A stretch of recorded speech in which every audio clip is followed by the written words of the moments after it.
ظلمت سے کہیں بہتر تھا۔ شکوائے شب ظلمت سے کہیں بہتر تھا، اپنے حصے کی کوئی شمع جلاتے جاتے۔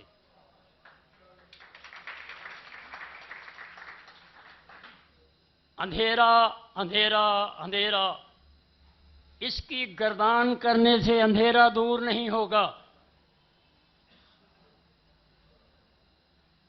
اندھیرا دور کرنے کے لیے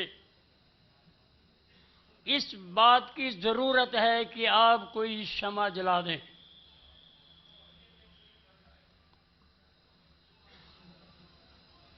میں اپنا سبق اسی مقصد کے لیے کہ طب کی شمع یہ جلتی رہے، روشنی بڑھتی رہے۔ عزیزان محترم، ایک شہر کے سارے طبیب، سارے علماء کرام، سارے ہی لوگ نماز کے بارے میں خوب تعریف کریں کہ نماز بہت اچھی چیز ہے، اس کے درجات، اس کے برکات، اس کے فیوزات، اور وہ سالوں یہ کام کرتے رہیں اور کسی کو نماز نہ سکھائی جائے، کیا نتیجہ ہوگا؟ میری گزارش ہے، طبیبوں کی، طب کی جتنی تعریف کریں ضرور کریں، لیکن خدا را میری اس طب کی سیکھنے کا بھی کوئی نہ کوئی انتظام ضرور کریں۔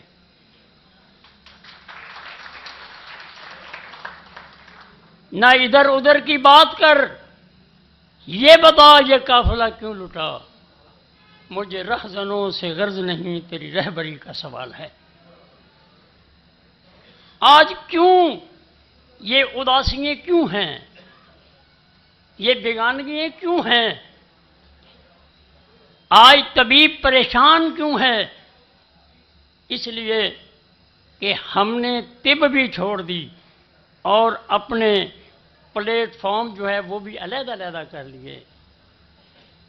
آئیے طب کے نام پر دوبارہ اکٹھے ہو جائیں۔ طب ایک ہی چیز کا نام ہے، طب کو اچھے انداز میں سیکھیں، اس کو تقسیم نہ کریں۔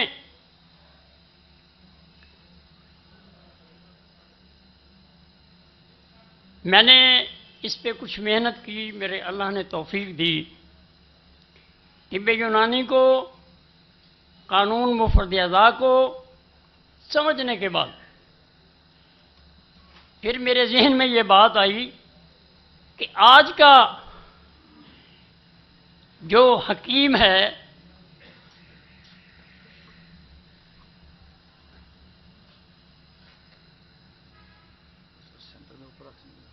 ہاں جی میں جی میں لے لینا جی، آج کا طبیب کوئی کسی انداز میں، کوئی کسی انداز میں ایک دوسرے کی باتیں، ایک دوسرے کا علاج، ایک دوسرے کی تشخیص نہیں ملتی۔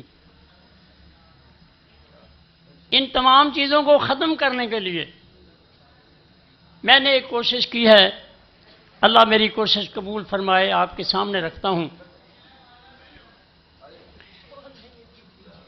اور آپ سے میری گزارش ہے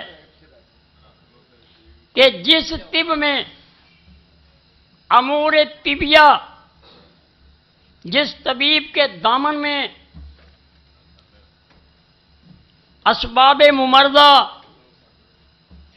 اور نبض کا فن نہ ہوگا، وہ طبیب آج بھی نامکمل ہے، کل بھی نامکمل ہے۔ اس کو سیکھیں، یہ ہماری طب کی پہچان ہے۔ ایتھے رکھ لو، ایتھے رکھ لو، ایتھے رکھو پاجی، پاجی ایتھے رکھو گے نا، ٹھیک نہیں؟ ایتھے رکھ لو، ادھر رکھ لو، بس ذرا تھوڑی جی دیر واسطے۔ جی دوستو، اگر ہمارا یہ چینل طب یونانی اور قانون مفرد ادا آپ کو پسند آیا ہے تو آپ ہمارے چینل کو سبسکرائب کریں اور اس میں بیل کا بٹن جو ہے وہ آپ دبائیں تاکہ ہماری تمام ویڈیو آپ تک پہنچتے رہیں۔ ہمارا یہ چینل آسان تشخیص، تجویز اور علاج کے متعلق ہے۔ طب یونانی مفرد ادائی کی ہی چیز ہے۔